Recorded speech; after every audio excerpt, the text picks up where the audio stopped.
आचार्य कल्प पंडित टोडरमल जी द्वारा रचित मोक्ष मार्ग प्रकाशक ग्रंथ अधिकार 9वां। अंतिम के 2 पेज बचे हमारे। ग्रंथ पूरा हो नहीं पाया, परंतु प्रयोजन पूरा हो सकता है हमारा। ग्रंथ किसके लिए लिखा था? मोक्ष का मार्ग प्रकाशन करने के लिए, है ना। नाम ही वो है कि हम मोक्ष मार्ग का प्रकाशन करेंगे। किसके लिए लिखा गया है? जो बंधे हुए हैं उनको, जो बंधे हुए हैं और दुखी है, क्योंकि दुखी है इससे सिद्ध होता है बंधन में, और मुक्त होना है दुखों से ही, है ना। तो जो जो जीव दुखी है, दुख रूप अनुभव कर रहे हैं, वे सब बंधन सहित है। 8 कर्मों का बंधन कहो, कषायों का बंधन कहो, भाव का बंधन कहो, विकारों का विभावों का बंधन कहो, इन बंधनों के कारण वह जो दुखी है, कब से दुखी? अनादि से। तो इस जीव को इस बंधनों से मुक्ति का मार्ग दर्शाने के लिए तीर्थंकर परमात्मा का अवतार होता है अर्थात वो जन्मते हैं तीर्थंकर परमात्मा हर काल में 24, और वे अपने दिव्य ध्वनि के माध्यम से भव्य जीवों का उपकार करते हुए वो मुक्त होने की प्रक्रिया बताते हैं, समझ रहे। इसीलिए उनके ये सभी जीवन के प्रसंगों में इंद्र आदि देव आकर बहुत उत्साह करते हैं, उत्सव मनाते हैं, क्योंकि यह जीव अब मोक्ष का मार्ग का प्रकाशन करेगा, मोक्ष मार्ग का उद्घाटन करेगा, है ना, प्रतिपादन करेगा। तो उनके विरह के बाद ये कमान संभाली है गणधरों ने, गणधरों के बाद आचार्यों ने, आचार्यों के बाद ज्ञानियों ने, और पंडित टोडरमल जी भी उसमें से एक है। ये ग्रंथ नहीं होता समझो सिंपल भाषा में, तो पहले सब संस्कृत और प्राकृत थे, और प्राकृत संस्कृत में से प्रयोजन निकालना गड़बड़ हो जाती थी। मतलब एक तो प्रकांड ज्ञान चाहिए, तो पूरा डेडिकेटेडली संस्कृत प्राकृत का अभ्यास चाहिए, मतलब पूरा जीवन संस्कृत प्राकृत सीखने में लगना चाहिए, तब वो शास्त्र समझ में आते हैं। और बहुत से लोग उन शास्त्र को समझकर भी एक पक्ष ही ज्ञान में प्राप्त कर पा रहे थे। कोई निश्चय सुने तो निश्चय का आग्रही हो जाता था, और कोई व्यवहार का वचन सुने तो व्यवहार का आग्रही हो जाता था।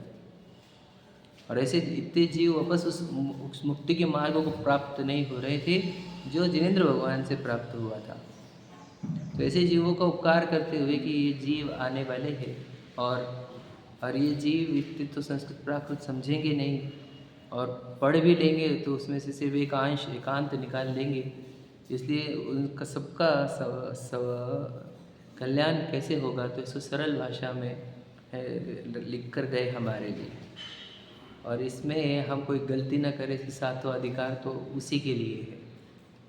तो बेटा निश्चयाभासी हो जाएगा, व्यवहाराभासी हो जाएगा, उभयाभासी हो जाएगा, सब बता दिए, गलती मत कर लेना।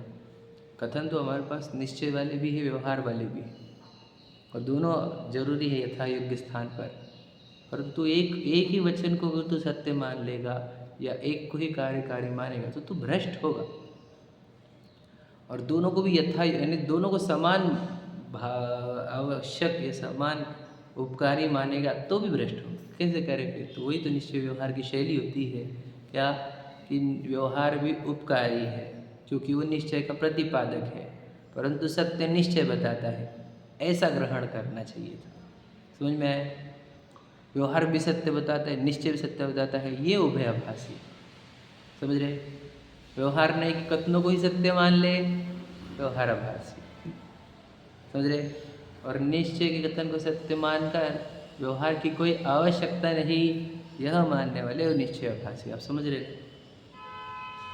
तो ये तो सभी हो रहे थे, सभी की सभी। बहुत कम जीव थे जो इस मार्ग से निकल जाते थे, समझ रहे? तो उनका स्पेशल वर्णन 7वें अधिकार में करके अनियोगों का कैसा संगोपन करना, कैसे मैच करना, वो सब शैली 8वें अधिकार में बताकर अब वे 9वें अधिकार में हमारे को बता रहे हैं कि मुक्त कैसे होते हैं। तो मुक्त होने के लिए सीधी प्रक्रिया है जो हमारे को तीर्थंकर से आई थी, वो ये है कि हम आत्मा है, आत्मा के अंदर 3 गुण है मुख्य वाले, अनंत गुणों से भरा हुआ है, परंतु उसके 3 गुणों पर उसका सब कुछ है ना। समझ रहे? तो वो 3 गुणों के विभाव परिणामों से संसार है और उन 3 गुणों के स्वभाव परिणामों से मोक्ष। समझे? उन 3 गुणों के विभाव परिणाम में दुख है और 3 गुणों के स्वभाव परिणाम में सुख है। ठीक है? तो 3 गुण में से हम श्रद्धा गुण की बात कर रहे थे। क्या? श्रद्धा गुण बताओ। श्रद्धा गुण की पर्याय विकृत विकार रूप परिणाम रही है कि श्रद्धा गुण की पर्याय स्वभाव रूप परिणाम रही है? सीधी प्रश्न है एक। तो देखो, जो अनंत जीव है संसार में, जिसमें एक इंद्रिय से लेकर असंख्य पंचेंद्रिय तक ले लो, वे तो कुछ समझते ही नहीं कि क्या श्रद्धा गुण है और श्रद्धा गुण की पर्याय सम्यक या मिथ्या। कोई संबंध नहीं इनका। समझ रहे?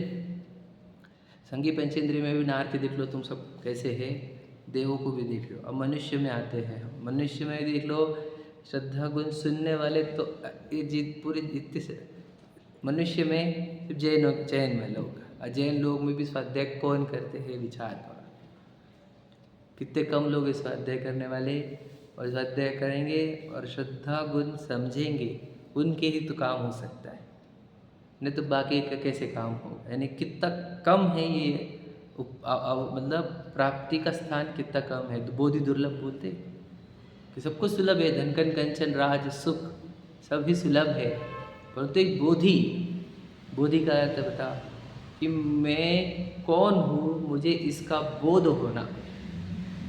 समझे कि नहीं? हमें बोध है क्या? मुझे बता, कितने काल बीत गया और इस जीवन का भी, जीववाणी के सानिध्य में आकर भी आज भी हम उसको समझ नहीं पा रहे कि हम सत्ता कौन सी है। कर्म ने जो शरीर दिया उसको भी मैं मानते, तो ये मानना यही तो श्रद्धा गुण की विपरीत पर्याय है। यही संसार का कारण है। इसी से ही तो पूरा संसार बढ़ता है। क्या? कि मेरी श्रद्धा गुण की प्रति समय पर्याय निकल रही है और वह क्या कह रही है कि देहो हम समझे? ये देह मैं हूँ, है या नहीं है? कब नहीं निकलती बताओ? ये पर्याय निरंतर ऐसी निकल रही है। यही पर्याय संसार है और कुछ संसार नहीं है। जो हर एक समय की श्रद्धा गुण की पर्याय देह में यह मैं हूँ, यह श्रद्धा करती है। समझ रहे कि नहीं? ये बोलती है कि ये देह में हूँ, यही है वो दर्शन मोहिनी का उदय, यही है वो मिथ्या दर्शन। और हमने कल बात बताई थी, यही है सबसे बड़ा कर्मों का आने का द्वार। सबसे बड़ा आश्रव मिथ्यात्व होता है, फिर अविरति प्रमाद कषाय योग होता है ना? वो बोल रहे थे कि चलते चलते जीवों को बचाकर हम आश्रव रोकना चाहते हैं, है ना? तो मैं बोल रहा हूँ, वो पता है कौन से इसमें आता है? बोलो बोला, प्रमाद के केस में। और आपको पता, मैंने एग्जाम्पल दिया था आश्रव में 99,999 सुने ना आपने? 99,000 तो मिथ्यात्व से 90,000 बनते हैं, अविरति से 9,000, प्रमाद से 900। समझ रहे? कषाय से 90 और योग से 9 आप समझ रहे? ये तो दृष्टांत मोटा मोटा, समझ रहे? आप बोलोगे हम इधर का 9 निकालेंगे, नहीं, मिथ्यात्व में 90,000 है। मतलब सोचो कितना परसेंट है। सबसे ज़्यादा कर्म आते हैं मिथ्यात्व से। मतलब क्या? जब श्रद्धा गुण की पर्याय देह में अहम पना स्थापन करेगी तो समझ लेना 90। समझ रहे? तो 90 अकेले नहीं, जब मिथ्यात्व रहता है तो पूरे 99,999 आते हैं, एक भी कम नहीं होता। मतलब क्योंकि जब देह में अहम पना स्थापन करेगा तो अविरति भी रहेगी। कितनी आसक्ति रहती बताओ? हर एक चीज़ की आसक्ति। तो मूवी भी देखनी है, गाने भी सुनने ही है, खाना भी है, सब मुझे जाना भी है। हमारा कोई नियम नहीं, हमारे को सब चलता। समझ रहे? तो 99,999 पूरे आश्रय होते हैं उसको। मतलब ये तो एक दृष्टांत है।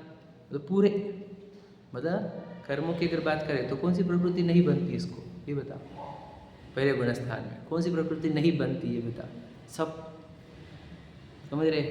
इतने कर्म का आश्रय होता है किससे? बोलो। एक श्रद्धा गुण की पर्याय देह को यह मैं इतना कह दे, समझे? तो समझ लेना हो गया, आश्रय चालू हो गया। क्लियर हो रहा है क्या? एकदम पक्की बात है ये। और ये इतना सभी इसमें गलत बात नहीं कर रहे हम, जो जिनवाणी के वचन है वो बता रहे आपको। समझे? तो ये है वो जिससे इतने कर्म आते हैं। और फिर जब यहाँ तुमने देह में अहम बना, श्रद्धा गुण ने ये बोला कि यह मैं हूँ, समझ में? अब ज्ञान गुण भी यह मैं हूँ ये जानेगा। और चरित्र गुण क्या करेगा बता? इस देह के अनुकूल संयोग और प्रतिकूल संयोग में राग द्वेष प्रारंभ कर देगा। वह वो ज्ञानानंद रूप रहेगा क्या? नहीं, वह राग द्वेष प्रारंभ करेगा। कि देखो जैसे मैं विशाल हूँ, ये हुआ तो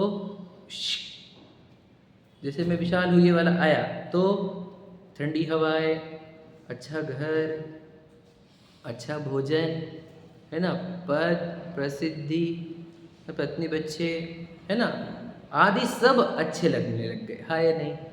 अच्छे लगना कल बताया था हमने, राग। अच्छे लगते कि नहीं लगते? क्या वो अच्छे लगते? बताओ बोलो कौन से वाले? कि दरिद्रता, बुरे पत्नी बच्चे, धन का हीन होना, रोग आदि। और ये संयोग ये जो बनते हैं, ये संयोग अच्छे और बुरे लग रहे कि नहीं लग रहे? ये प्रश्न है हमारा। कैसे लग रहे हैं? दरिद्रता वाला संयोग अच्छा लगता क्या बुरा? बुरा लगता। उसमें शंका किसी को नहीं ना। और धनवान करने वाला संयोग अच्छा लगता क्या बुरा? और ये जब अच्छे बुरे होंगे तो ये अच्छे बुरे लगना मतलब राग द्वेष। राग द्वेष मतलब समता भाव का अभाव। समता भाव का अभाव मतलब बोलो विषम भाव का सद्भाव। सम और विषम होते हैं ना, पता है आपको? सम मतलब इवन, ऑड, और फिर ऑड होते हो, है ना। तो विषम भाव कौन से? राग द्वेष, अच्छा बुरा, अच्छा बुरा, चाहिए चाहिए चाहिए चाहिए, दूर हटा दूर हटा दूर हटा।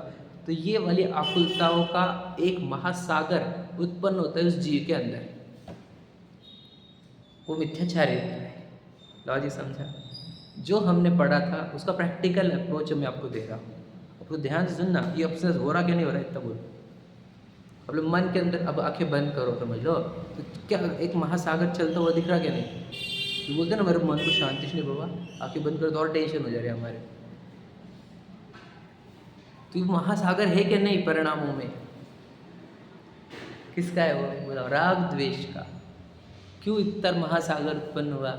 श्रद्धा गुण में बोल रही ना देह को, तो ये महासागर उत्पन्न होना ही होना है। कोई रोक नहीं सकता इसको, दुनिया की ताकत नहीं रोक सकती। तुम जंगल चले जाओ, समझ में आ गया, तब भी वो महासागर अंदर रहेगा अगर तुमने मिथ्यात्व को नहीं छोड़ा तो। यानी श्रद्धा गुण आपकी देह को मैं बोलेगी तो अंदर इच्छाओं का महासागर होगा ही होगा। कल्पना, बस एकदम सही है। इतना सुख दुख कहाँ होते हैं पता है आपको? मतलब कहाँ होते हैं? भावों में होते हैं। देखो अनुकूलता देह की अनुकूलता है वो वास्तविकता में। मुझे तो देह की अनुकूलता से आत्मा में कषाय कम हो गई क्या? समझो आप, मैं एग्जाम्पल देता, खराब एग्जाम्पल है, हाँ, एग्जाम्पल सुनने में और लगेगा लेकिन अर्थ सही निकलेगा। कि हमारे को समझ लो जो से टॉयलेट आई, 1 नंबर 2 नंबर जो भी पकड़ना पकड़ो, ठीक है। वित्त जो से आई और वो टॉयलेट बिजी है हमारा, ठीक है। और इतना क्या से लग रहा है कि अब तो ओवरफ्लो होने वाला है, समझ में? इतना डेंजर। और जैसे आ नहीं रहा, हम तो परेशान है, नहीं समझ, आंखों में आंसू आने लगे जैसे, इतना परेशान हो गए। और फिर हो गया, पास हो गई, ठीक है। तो मुझे बताओ कैसा लगता है वो टाइम पे? कैसा लगता है? अच्छा लगता है कि नहीं? हो, ठीक है। जैसा ये दृष्टांत है, तो वो भोग जो होते हैं, भोग जितने भी, वो भी सेम टू सेम ये केस है। दूसरी केस ही नहीं है वो। जैसे वहाँ पर क्या हो गया था, प्रेशर क्रिएट हुआ था काय का, वो आउट होने के लिए प्रेशर क्रिएट हुआ। यहाँ पर भी तो प्रेशर क्रिएट हुआ है इच्छाओं के माध्यम से, नहीं हुआ क्या? फिर करने के बाद आराम क्यों मिल रहा है? क्योंकि इतना प्रेशर क्रिएट हुआ था। आप समझे? तो सुख दुख वहाँ पे है कि नहीं? सुख फिर प्रेशर क्रिएट किया गया इच्छाओं के माध्यम से, और प्रेशर रिलीज हुआ तो तुझे ऐसे लग रहा है कि हाँ अच्छा लगा। है नहीं? है नहीं, कल्पना है बस, रियलिटी है ये जो हम बता रहे हो। मतलब खुजली की बीमारी करा दी तुझे, अब तुझे खुजा के अच्छा लग रहा है कि नहीं लग रहा? ये बता। मैं एक प्रश्न पूछता हूँ हमेशा, खुजली करने वाले को अच्छा सुख का अनुभव हो रहा है कि दुख का अनुभव हो रहा है? ये बता सिर्फ। उसको हम बोल रहे मत कर, तो उसको सुख लग रहा है कि नहीं लग रहा? एक्चुअल में उसके साथ क्या हो रहा है? स्किन फाड़ देता है वो। तो रुक क्यों नहीं रहा? ये प्रश्न है हमारा। क्योंकि बीमारी हो गई ना, कौन सी? खुजली की। तो खुजाता ही जाता है वो। तो ये ऐसे हमारे को कौन सी बीमारी हो गई? राग द्वेष की, इच्छाओं की। और उसको बोल रहे मत कर, तो रुक सकता है क्या वो? तुम कोई भी जनरल पर्सन को बोलो, उसको बोल मत कर बेटा, रुकेगा वो? कैसे इच्छाओं की भयंकर बीमारी लग गई, और फिर वो रोक नहीं सकता कोई किसी को, समझे कि नहीं? कितना भी समझाओ क्यों, खुजाना रोक नहीं सकता जैसे खुजाने से वो, क्योंकि बीमारी इतनी डेंजर लग गई है। वैसे तुम किसी को बोल के होता ये चीज़ छोड़ आज से, हम बोल रहे हैं हमारे लिए छोड़ दे, छोड़ेगा? छोड़ेगा? क्या हो गया? बीमारी। लॉजिक समझना आप। क्या कहा तुमने? तो ये जो सुख दुख जो दुनिया में दिख रहे हैं वो सब काल्पनिक है, भ्रामिक है, इष्ट अनिष्ट की कल्पना होती है। कल्पना सुख, मुझे बता कौन सी सिचुएशन सुखदायक है? बता, हम समझ लेना, पीढ़ियाँ हमारी पुरानी पीढ़ियाँ कहाँ से आई है? जहाँ से उनको पूरे साल भर में एक ड्रेस मिलता था, भोजन में कैसे मिलते थे सबको पता है हिस्ट्री। आज हम कौन से लेवल पे, वो लेवल और ये लेवल पे कंपेयर करो, कितना कितना चेंज हुआ। पता कि आपको क्या पता? हमें गरीबी देखी ना, हमारे पूर्वज बोलते हैं ना, ऐसी ऐसी गरीबी थी हमारी, हम ऐसे खाते थे, ऐसे पीते थे, इतना सा था, सब बोलते ही नहीं। और आज कौन से दिन चल रहे हैं? उससे कितने गुना ज़्यादा, 1,00,000 गुना करीब करीब, या फिर 1,000 गुना पकड़ा है कि नहीं? मुझे सुखी कौन है ये बताओ? पता इतनी गजब की, मतलब उससे 1,000 गुना फेवरेबल कंडीशन आने पर भी सुखी कौन है ये बताओ? मतलब क्या था? ये कल्पना थी कि ये होगा तब सुख होगा, कल्पना थी क्या? नहीं। एक हाथ तो बताओ हमारे को सुखी हो वाला, तो इससे समझ लेना सुख दुख होते नहीं है। तो ये खास से सिद्ध किया हमने, अंदर इच्छाओं का महासागर है। इच्छाओं का महासागर कहाँ से उत्पन्न हुआ? श्रद्धा गुण की पर्याय ने देह में अहमपना स्थापन किया। तो वो देखो यार, देह में अहमपना स्थापन होते ही विश्व के 2 कैटेगराइजेशन हो जाते हैं। कैसे? इष्ट और अनिष्ट, अपने आप। अब बोलोगे हमारे को नहीं करना, हमारे को नहीं करना, अरे हो गया, क्योंकि तुम्हें देह को मेहमान है। अब देह के साथ जितने प्रसंग होंगे उसको अच्छा या बुरा 2 में रखोगे ना आप, क्या होने दोगे जो हो रहा है? प्रश्न समझे क्या? होने दोगे? अब अच्छा या बुरा 2 में तो बांटोगे, उसी को राग द्वेष बोलते हैं। सिर्फ ज्ञाता जो रहता है ना, उसको फर्क नहीं पड़ता कि क्या चल रहा है, समझे क्या? जो प्रतिभाषक रहता है, जो प्रेक्षक रहता है, वो ही, उसी को फर्क नहीं पड़ता। बाकी तो सब इष्ट और अनिष्ट में डिवाइड करते हैं। तो इष्ट अनिष्ट डिवाइड क्यों हुआ? क्योंकि देह को मैं माना है। श्रद्धा गुण की पर्याय हर समय देह को मैं कर रही है, समझ में? और जब देह को मैं करने वाली पर्याय है, वहाँ पर श्रद्धा गुण में, ज्ञान गुण की पर्याय भी देह को मैं कर रही है, समझ में? तो चारित्र गुण की पर्याय विश्व को 2 विभाजन करके उसमें राग द्वेष करेगी, समझ में? ये है रूल, और यही सबके साथ होते आया, अनादि से हमारे साथ यही हुआ है। तो क्या करना चाहिए हमने? इसका उपाय है कि आप है ना, हृदय से, सच्चे दिल से जिनेंद्र भगवान की वाणी का अभ्यास करो, ईमानदारी से सीखने के लिए, सच्चाई के लिए, अपने आप को जगाने के लिए। यदि ये लगता है कि मैं सोया हुआ हूँ, ये भी लगता है कि मैं भ्रम में हूँ, यदि लगता है कि मुझे कुछ पता नहीं है, मुझे सत्य समझना है, मुझे जागरूक होना है, यदि ये भावना है, तो दिल से जिनवाने का अभ्यास करो, क्योंकि इसमें सब कुछ है। जो आपको प्रश्न है उन सबके उत्तर है यहाँ पर। ऐसा कोई प्रश्न नहीं बचेगा जो आपका जिसका उत्तर नहीं आएगा आपको। ईमानदारी से जिनवाने का अभ्यास करो, जिनवाने का अभ्यास कर कर अपने वस्तु को पहचानने का प्रयत्न करो। जब हम इतनी जिज्ञासा से पढ़ेंगे, बहुमान से पढ़ेंगे, विनय से पढ़ेंगे, आदर से पढ़ेंगे, और ईमानदारी से पढ़ेंगे, और सच में बताए तो समर्पण से पढ़ेंगे, तो याद रखना एकदम पक्का हो जाएगा, हमें हमारी वस्तु समझ में आएगी कि यार देह में तो हो ही नहीं सकता, ये तो मिट्टी का ढेला है, ये तो देखो आहार वर्गणाओं से बना हुआ है, समझ में? हड्डी मांस मल मूत्र के सिवा कुछ नहीं इसके अंदर, उसके अंदर उपयोग कहीं पर भी नहीं है, कोई भी अंग उपांग पर उपयोग नहीं है।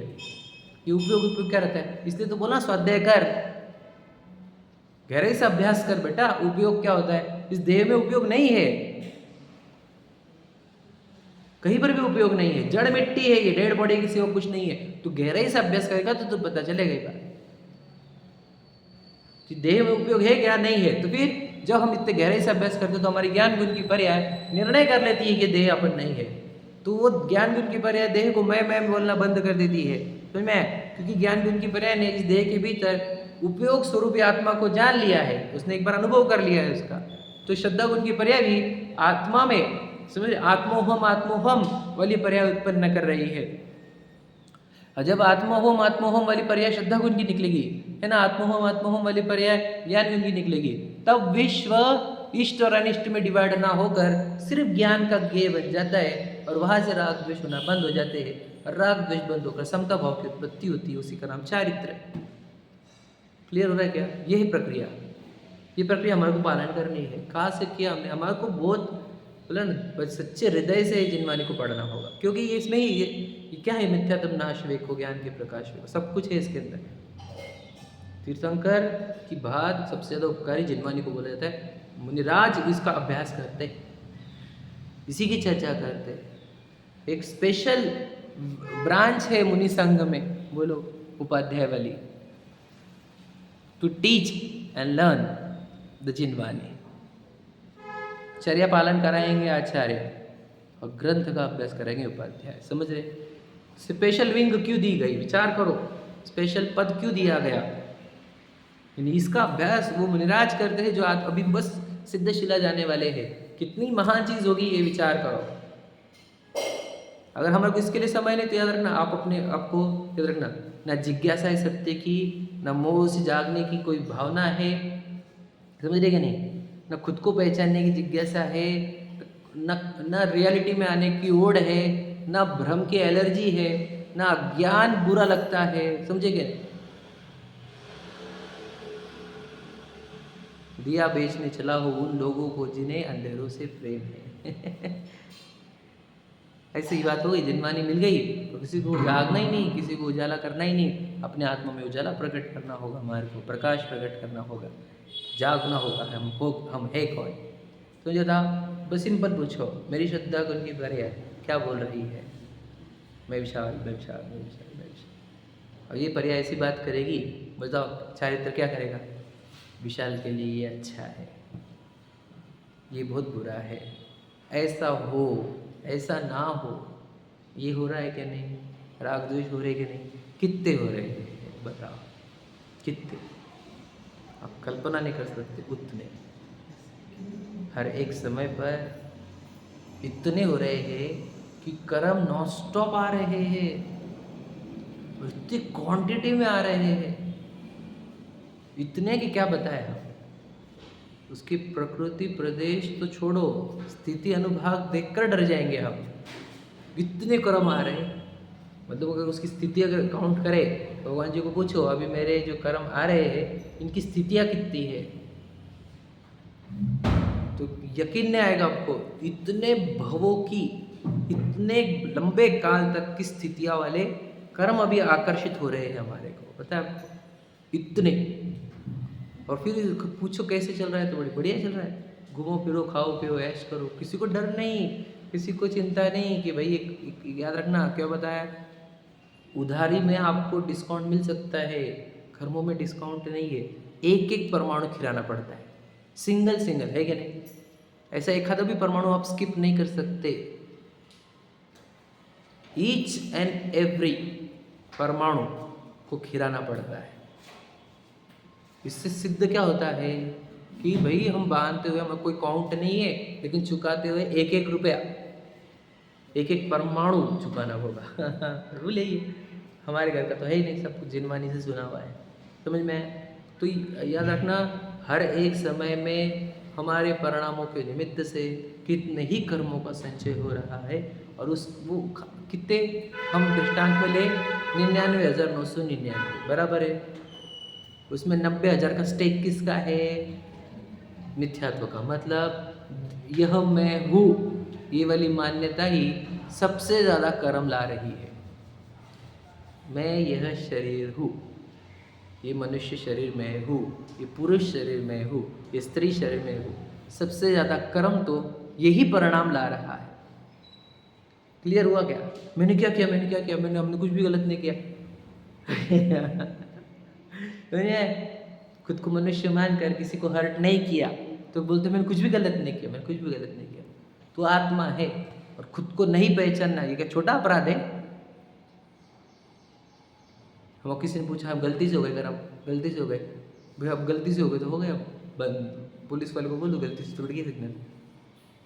आजकल तो इलेक्ट्रॉनिक वाले है, वो सुनेंगे, हम क्या करें, वो तो लग गए, देखो समझ में आ गया, आ गया बिल तेरे पे, देख ले मोबाइल पे मैसेज आ गया होगा, अब पे करना पड़ेगा तुझे, बस हमारे पास कोई उपाय नहीं है, सेंट्रलाइज्ड है सब सिस्टम।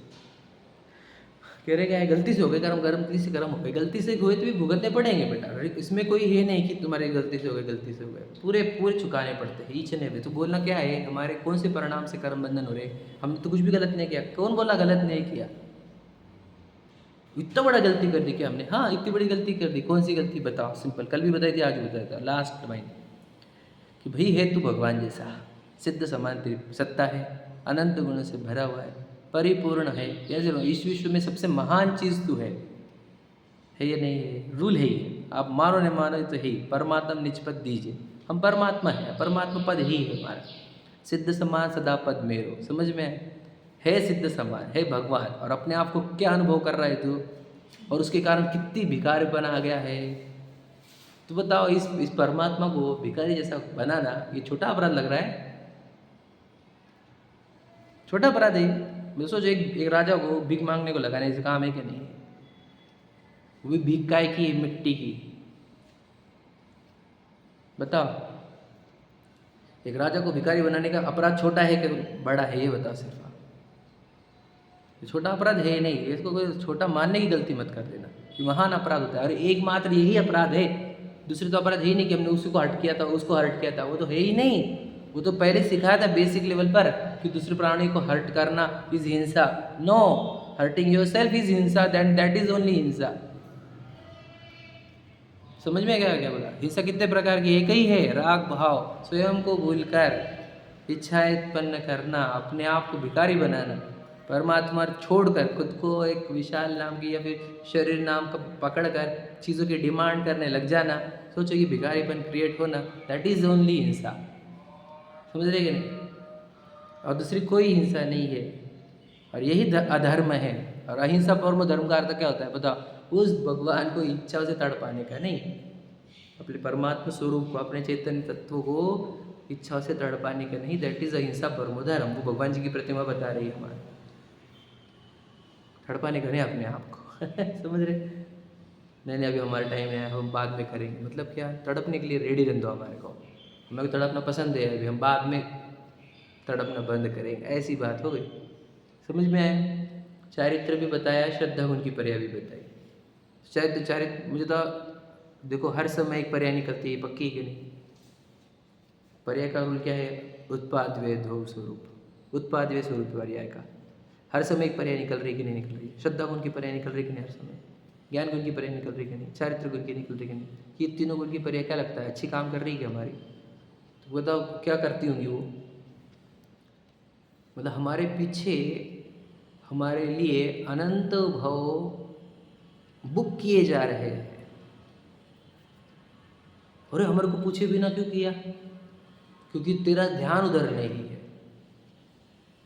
मेरे पीछे किसके बुक कर दिया तुमने हमारे अनंत भाव? मुझे बताना तो था, तो देख सकता था ना क्या हो रहा है। देखा क्यों नहीं? किसकी गलती है? हमको पता ही नहीं, हमारे कर्म, हमारे इतने भाव बुक हो गए, हमको पता ही नहीं, हमको पता ही नहीं। तो तू क्या कर रहा था वो टाइम पे? टेलीविजन देख रहा था, मैं मोबाइल देख रहा था, है ना, गप्पे मार रहा था, खाने पीने में व्यस्त था, है ना। और मैं वो परिवार थे, बच्चों का मोह, बच्चों का अच्छा बनाने का, बच्चों को घर देने का, इसमें बिजी था ना मैं। वो नहीं ज़रूरी था क्या? अच्छा वो ज़रूरी था, ये इतने भावुक हो गए, उसका क्या?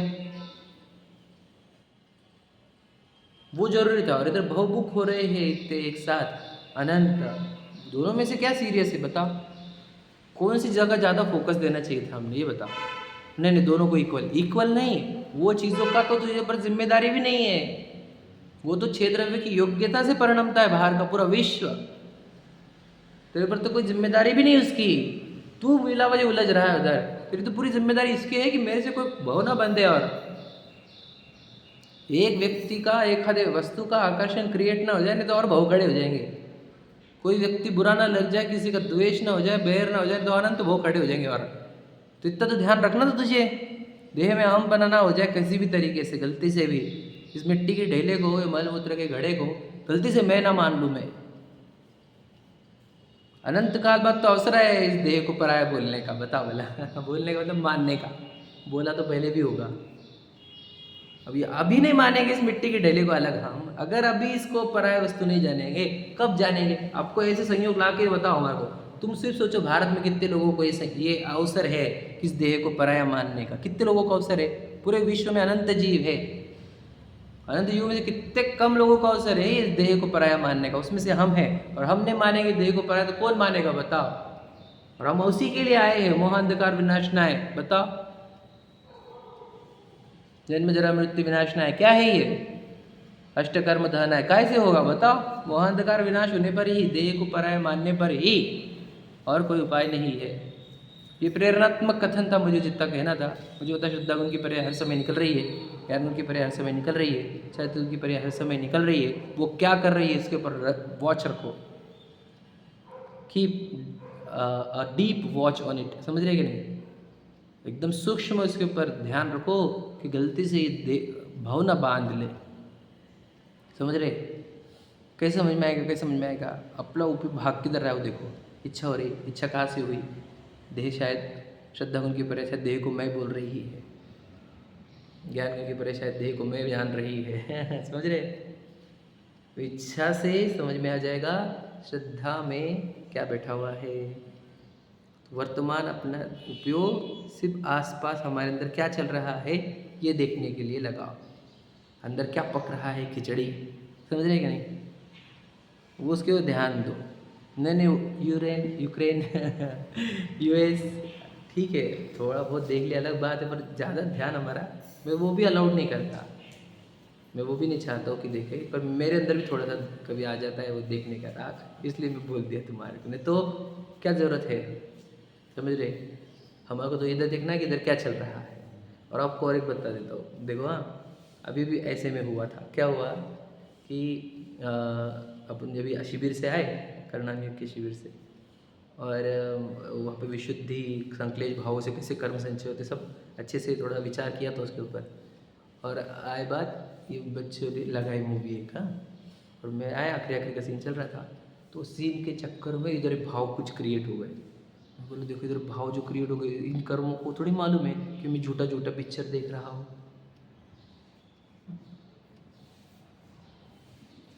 बताओ, उनको तो वो भाव हो गया, उन्हें कर्म बांध ले। उनको थोड़ा टेलीविजन में देख रहा हूँ कि रियल में देख रहा हूँ मैं, भाव तो ओरिजिनल थे ना, तो कर्म बंधन भी ओरिजिनल हुए कि नहीं हुए? बोले अरे बाप रे डेंजर चीज़ यार तो बहुत, मतलब सोचो, हमको पता ही नहीं है कि हम कैसे कैसे कर्म बन जाते कब कब।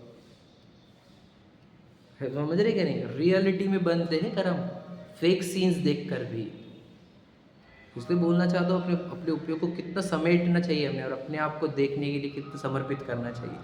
हम अंतिम भाग में है, इसलिए प्रेरणात्मक कह रहे हैं कि टोडरमल जी क्या प्रकाशन करना चाह रहे हैं बताओ? मोक्ष मार्ग प्रकाशन, मतलब अपनी वस्तु का प्रकाशन करना चाहते हैं। मोक्ष मार्ग कहाँ से प्रारंभ होता है? श्रद्धा गुण की पर्याय आत्मा में अहम ये बैठाए, देह को पर ये बैठाए, वहाँ से मोक्ष मार्ग प्रारंभ होता है। और कोई रास्ता है क्या मोक्ष मार्ग का? पूजन आदि ये मोक्ष मार्ग है कि नहीं? क्यों आचार्य उमा स्वामी नहीं बोले? उमा स्वामी क्यों, या फिर आचार्य कुंद कुंद क्यों नहीं बोले, या फिर तीर्थंकर क्यों नहीं बोले पूजन आदि को मोक्ष मार्ग? श्रद्धा गुण की पर्याय के ऊपर निर्भर करेगा मोक्ष मार्ग है या संसार मार्ग है। समझ रहे क्या नहीं? मैं कितना अच्छा बोलता हूँ, मैं कितना अच्छा रहता हूँ, कितनी अच्छी बातें करता हूँ, इससे तय नहीं होगा।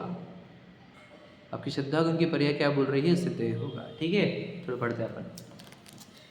336 पर हो गया शायद हमारा, आखिरी है लाइन, वो पढ़ना है। 37 हमने जो कल पढ़ा था वो ये है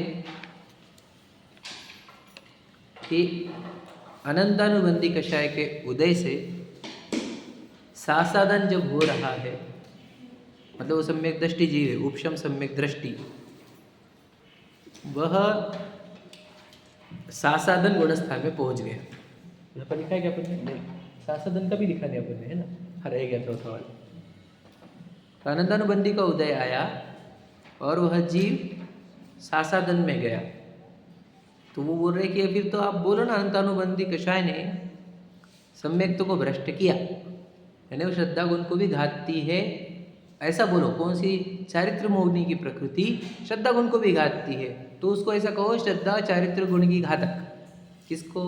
अनंतानुबंधी को। तो कह रहे ऐसा नहीं है, अनंतानुबंधी कषाय ने सम्यक्तों के घात नहीं किया, क्योंकि उपशम सम्यक्त्व दूसरे तक भी बना हुआ है, ऐसा बोल रहे हो ना?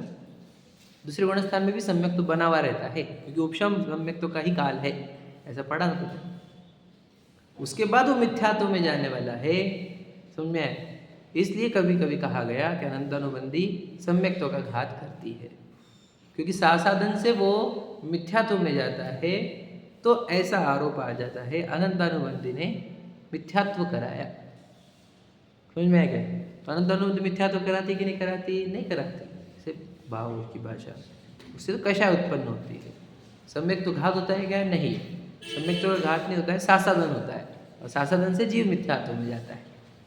समझा ना? उपशम खत्म हो गया टाइम, और तो चला गया कहाँ पर?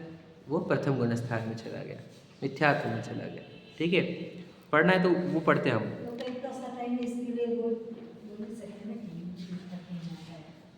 नहीं, कहाँ है? दूसरे गुण स्थान में है तो दर्शन मोनी उदय दे पा रही है क्या? दूसरे गुण स्थान में दर्शन मोनी उदय दे दे तो उसको दूसरा गुण स्थान क्यों कहेंगे हम? समझिए कि नहीं?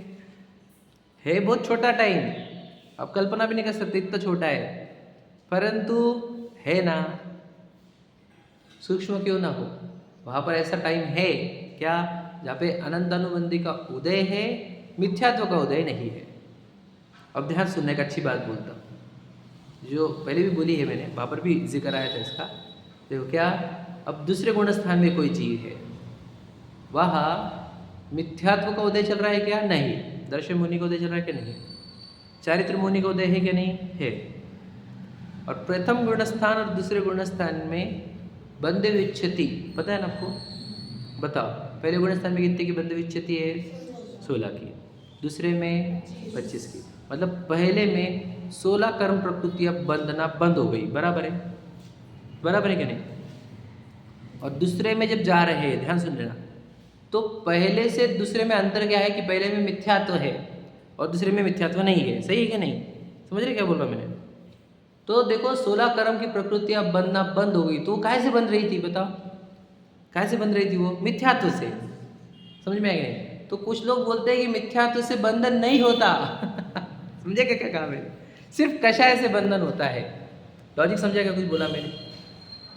एक बहुत बड़ा ग्रुप है, बोले मिथ्यात्व से बंधन नहीं होता, नहीं होता, नहीं होता। बहुत चला विवाद, और फिर फुलचंद जी शास्त्री जो पूर्व में हुए, पुराने एकदम सीनियर, उन्होंने बताया था गुणस्थान खुलकर, मुझे सचिन जी ने बताया था कि देखो, पहले गुणस्थान से दूसरे गुणस्थान में जब कुछ कर्म प्रकृति ऐसी है बनती नहीं, मतलब वो बन रही थी मिथ्यात्व से ही, और सब डेंजर प्रकृति है। पता है 16 के नाम?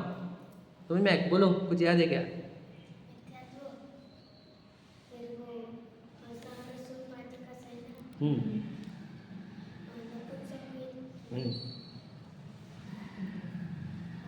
नहीं याद नहीं, ठीक है, चलो याद है नहीं ना? चलो, डेंजर वाली है सब, तो वे सब बनना बंद हो गए। काहे से? एक मिथ्यात्व के जाने से।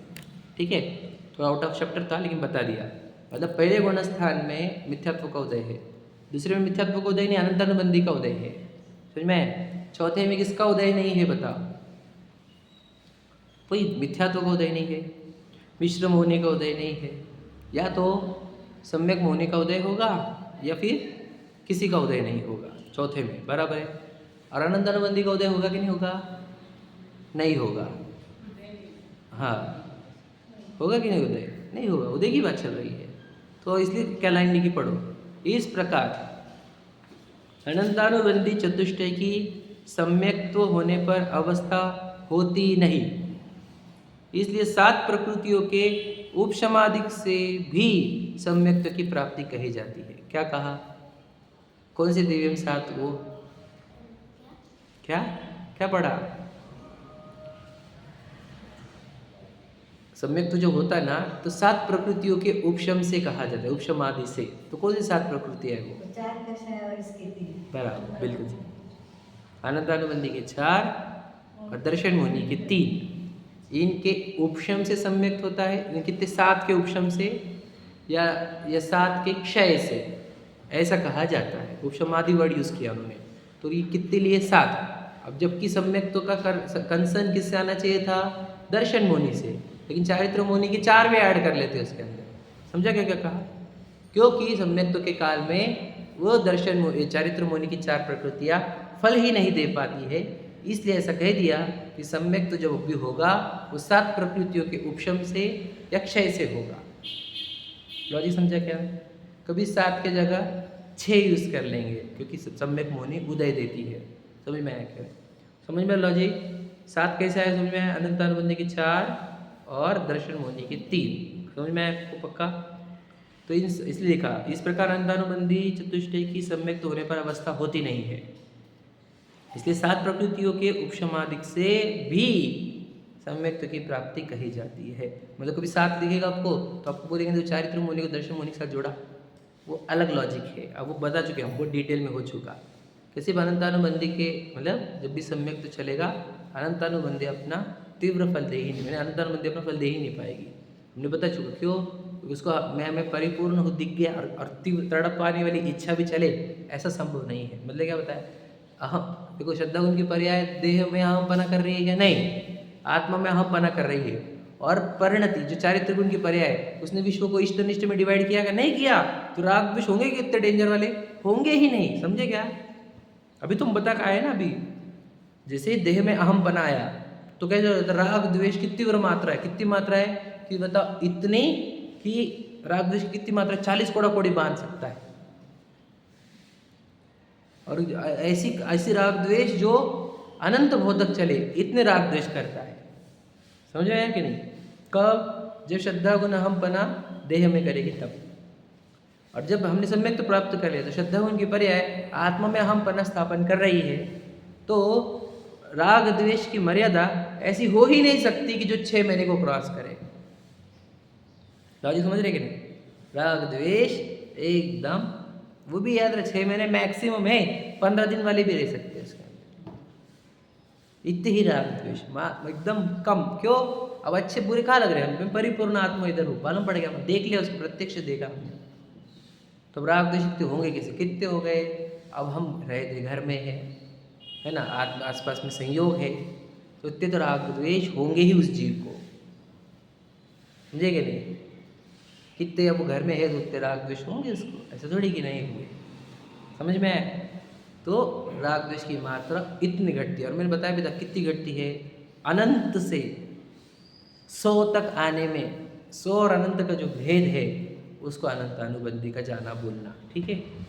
अब अगर एग्जाम्पल लेना है तो 5000 करोड़ और 100 में डिफरेंस जितना होता है उतना डिफरेंस होता है अनंत अनुबंधी का और अप्रत्याख्यान का। अप्रत्याख्यान में 80 जाएगी, प्रत्याख्यान में 10 जाएगी, 15 जाएंगी, असंजुरण में 5, ऐसे समझ के चलो, मोटा मोटा बोल दिया दृष्टांत के रूप में। तो अनंत अनुबंधी में कितने हैं? 5000 करोड़ माइनस 100 समझ में आए? इतने हैं, इतनी इच्छा है, इतने राग द्वेष। जो देह को मैं मानेगा उसको 5000 करोड़ की राग द्वेष गिफ्ट मिलेंगे। समझ में आए? और जो देह को नहीं, आत्मा को मैं मानता है, उसके 5 करोड़ माइनस मतलब 5 करोड़ में से सब घट के सिर्फ 100 बचेगी। समझ में? इतना अंतर पड़ता है एक मिथ्या यानी देह का अहमपना टूटने पर और आत्मा में अहमपना स्थापन होने पर। बताओ हम कौन सा मेहनत कर रहे हैं? सोचो कितनी मेहनत करते बाकी जगह पर, स्वाध्याय करने में भी कितनी मेहनत करते हैं, खुद को पहचानने की वो वाली बात को ही स्किप कर देते। अब वो पंडित जी का सुनेगा, अब ये वाला सुनेगा, वो अरे इन सब से तुझे समझना क्या है? मैं कौन हूँ? एकांत में बैठ विचार कर, मैं कौन हूँ। विचार करने के लिए समय नहीं हमारे पास खुद के लिए। ये पढ़ना इसके लिए था कि एकांत में अच्छे से विचार कर सके। समझ में? जब अपने आप को पहचानने के लिए निकले तो तेरे पास डेटा तो हो कि रियलिटी जाने तो सही तुम। ये काहे के लिए था? ताकि तू एकांत में बैठ के अपना खुद का निर्णय कर सके। पढ़ना और सुनना चालू रखोगे तो कैसे फिर निर्णय कैसे होगा मैं कौन? गैदर होगा नॉलेज शब्दों का, लेकिन वो शब्दों का नॉलेज क्या करना है हमारे को? खुद को पहचानने के लिए प्रयोग करना था ना। तो समझे कि नहीं? ये हमारे जो नॉलेज गैदर किया है एकांत में जाके देखो, जो बोला गया, देखो आगम में बोला था हाँ ये मैं नहीं हूँ, हाँ ये मैं नहीं हूँ, हाँ मैं ये नहीं हूँ, फिर मैं कौन? उसमें बोला था ज्ञान दर्शन की पर्याय उपयोग वाली पर्याय मतलब गुण मतलब द्रव्य। यह इस देह प्रमाण असंख्यात प्रदेशों में राजता हुआ अनादि अनंत त्रिकाली ध्रुव शुद्ध चैतन्य सत्ता सो मैं हूँ। ये तो कब होगा? अकेले बैठोगे तो। एकांत में बैठकर विचार करो, पर इसके लिए पहले अभ्यास करो गहराई से, सूक्ष्मता से। और फिर एकांत में बैठो तो अपने आप का अपना वस्तु का निर्णय होगा। अहमपना श्रद्धा गुण की पर्याय, देह में अहमपना छोड़ेगी, आत्मा में अहमपना स्थापन करेगी। समझ में आया क्या? और उसी का नाम ही सम्यक दर्शन है। वही मोक्ष महल की प्रथम सीढ़ी है, इसी के बाद निर्वाण होता है और कोई उपाय तो है नहीं दूसरा। ठीक है, पढ़ते हैं, देखो एक लाइन पढ़ते ही बस अपन कंप्लीट करेंगे बस। सम्यक तो मार्गणा के 6 भेद किए सो किस प्रकार है। अभी मार्गणा होती है ना, 14 मार्गणा है ना, उसमें एक सम्यक तो मार्गणा है। तो सम्यक तो मार्गणा के कितने वेद है? तो बोलते 6। तो 6 मार्गणा कौन से है? ये वही शैवक्षम सम्यक्त्व, उपशम सम्यक्त्व, शायिक सम्यक्त्व। तो ये तो सम्यक्त्व के 3 हुए। फिर बोलो, एक मिथ्यात्व लिया, एक सासाधन लिया, और कौन सा लिया? एक मिश्र लिया, बराबर। समझ में? तो वहाँ पर तो तुमने सासाधन को सम्यक्त्व के इसमें क्यों लिया, ऐसा प्रश्न उठाया उन्होंने। तो मैं देखो, सम्यक मार्गणा के 6 भेद किए सो किस प्रकार है। तो देखो, सम्यक्त्व के तो भेद 3 ही है, हम पढ़ के आए हैं, उपशम, शोपशम, शम, शायिक, ये 3 भेद होते हैं। तथा सम्यक्त्व के अभाव रूप मिथ्यात्व है। मिथ्यात्व कैसा है? सम्यक्त्व का अभाव, और दोनों का प्रेजेंस वो मिश्र भाव है। और सम्यक्त्व का भाव को सासाधन कहा। मतलब देखो, सम्यक्त्व का घातक क्यों कहा उसको? क्योंकि उसके बाद मिथ्यात्व आता ही आता है, वो घात का नहीं है। लेकिन जिस अगर अनंतानुबंधी ने उसको सासाधन में लेकर गया तो समझना वासु मिथ्यात्व में आने ही वाला है। तो सासाधन को घातक कहा जाता है सम्यक्त्व का, इसलिए सम्यक्त्व की मार्गणा में सासाधन भी आया। यानी चारित्र मुनि को हमने क्या कहा, ये कैसे कहा? चारित्र मुनि ने मिथ्यात्व उत्पन्न नहीं किया, लेकिन मिथ्यात्व को उत्पन्न करने वाले सासाधन को उत्पन्न किया। समझ में आया कि नहीं? इसलिए उसको कभी सम्यक्त्व मार्गणा में सासाधन को भी लिया जाता है।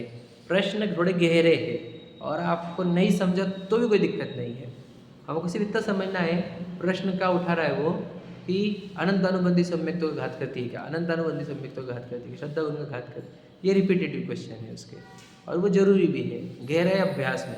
क्योंकि गहरा अभ्यास नहीं है तो इतना ही समझो हमारे को कि हमारे को जब हमारी श्रद्धा गुण की पर्याय अहमपना किसमें स्थापन कर रही है, इसकी ओर ध्यान दो। वो गलती से भाव बुक कर रही है, हमने आगे नहीं, तो ध्यान दो। नहीं, हमने तो भी बुक किया, हमको जाने का नहीं, उधर हमारे को नहीं जाने का। बेटा बुकिंग हो गई तेरी, मुझे नहीं जाना निगोद, तुम बुकिंग तो नहीं करी, मैंने थोड़ी करी। तेरी ज्ञान गुण की पर्याय नहीं करी तो श्रद्धा गुण की पर्याय नहीं करी, तो किसी बातें कर रहे।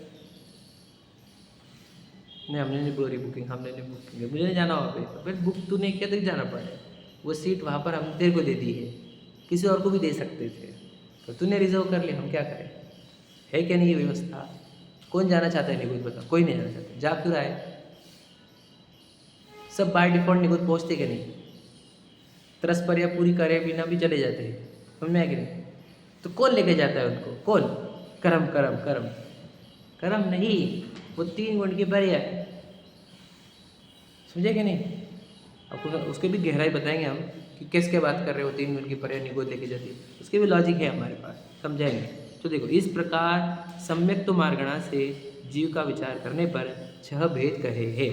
सम्यक्त्व मार्गणा, अब मार्गणा के चैप्टर में पढ़े से पता है। मार्गणा में क्या कहते हैं? जीवों को देखने के प्रकार है वो, जीवों को कहाँ कहाँ कैसे कैसे देखा जा सकता है। तो सम्यक्त्व से भी देखा जाए तो कोई सम्यक दृष्टि दिखेंगे शायिक वाला, कोई उपशम वाला, कोई शैवक्षम वाला, कोई मिथ्यात्व वाला, कोई सासाधन वाला, कोई मिश्र वाला। सम्यक्त्व से देखे तो 6 टाइप के जीव दिखते हैं। समझ में आया क्या?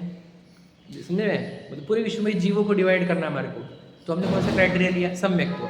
तो अब कितने में डिवाइड होंगे जीव? 6 टाइप में डिवाइड होंगे, 6 ही क्राइटेरिया में डिवाइड होंगे। लॉजिक समझ में आ रहा है? मार्गणा क्या होती है? डिवाइड करके देखना, अलग अलग क्राइटेरिया लगाने के और डिवाइड करके देखने का जीवों को। समझ में आया कि नहीं? बोलो, संसारी और मुक्त डिवाइड किया कि नहीं तुमने? 2 में डिवाइड किया, जीवों को 2 हिस्सों में डिवाइड किया गया, संसारी और मुक्त। ये भी 2 ही हुआ ना, सभी जीव आ गए कि नहीं आ गए? वैसे ही सम्यक्त्व के मार्गणा में सभी जीव आ गए। उसमें अनंत सिद्ध आया कि नहीं सम्यक्त्व मार्गणा में? कहाँ पर? शायिक सम्यक्त्व में। समझ में आया कि नहीं? सब आ गए, और अब अभव्य जीव भी आ गए मिथ्यात्व वाले। ठीक है, चलो। सहजानंदी शुद्ध